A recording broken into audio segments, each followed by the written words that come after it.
And so, on something very interesting, the popular KZN family called the GCABAs have denied having a hand in the murder of AKA. In a statement summarized, the family clarified a few things, one of which was the fact that they said Fundo is an adult and a successful businessman involved in various sectors, including coal mining and the taxi industry.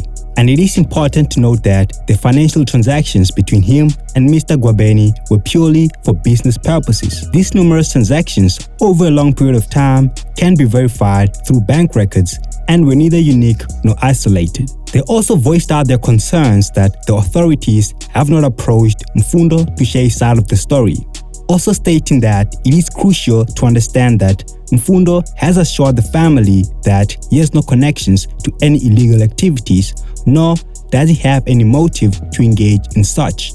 His business dealings are legitimate and transparent, having nothing to hide to anyone, least of all our law enforcement. And they've said that they stand united in their support for Mfundo and remain steadfast in their commitment to the rule of law. All of this comes after the state accused them of having transferred over 800,000 rands to the man who facilitated the murder of AKA through a company tied to Mfundo. The matter is a bit tricky, being a criminal matter, meaning that the state bears the burden of proof in proving that the money transferred was payment for the murder of AKA, meaning that even if the suspects are found guilty of the murder, the state has to prove separately that the payment those suspects was for murder and not anything else. In cases like this, investigators often rely on the suspects turning against whoever paid them and being a state witness in order to apprehend the guy who gave the order.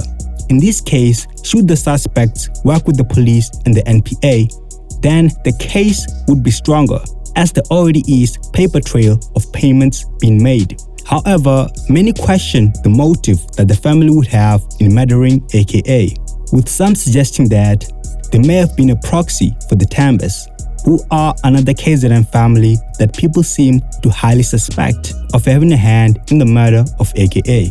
Whereas, when you look at it, if the GCABAs are indeed guilty, then this may actually solve other cases, because the police say that these suspects were involved in other murders, including in the taxi industry, wherein this family is very dominant.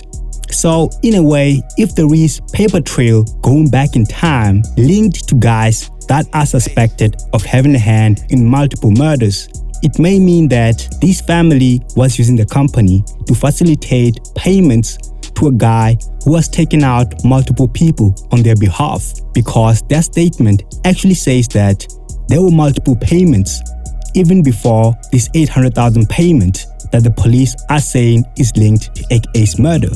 So, if the GCABAs actually can't prove any business-worthy relations with these individuals, it may mean that maybe those payments were made to take out other opponents in the taxi industry, as these suspects are also linked, according to police's information, to other murders in the taxi industry.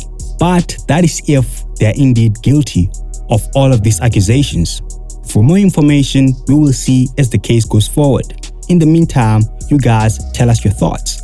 And if you have any story that you want us to cover, follow us on Instagram, when we take scoops and communicate with all of our subscribers.